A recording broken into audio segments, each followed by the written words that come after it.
Hello everyone, today we'll talk about how to fix or how to solve the problem of your Espn fantasy app. You click on settings. Here you can click on apps, default apps, app settings.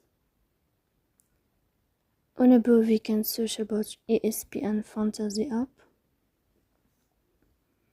Then you can click on first stop and you can click OK. Here we'll enter to the window of storage.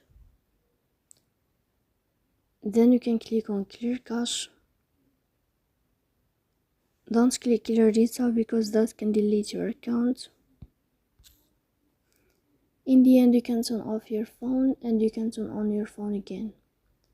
So please don't forget to support us by like and subscribe.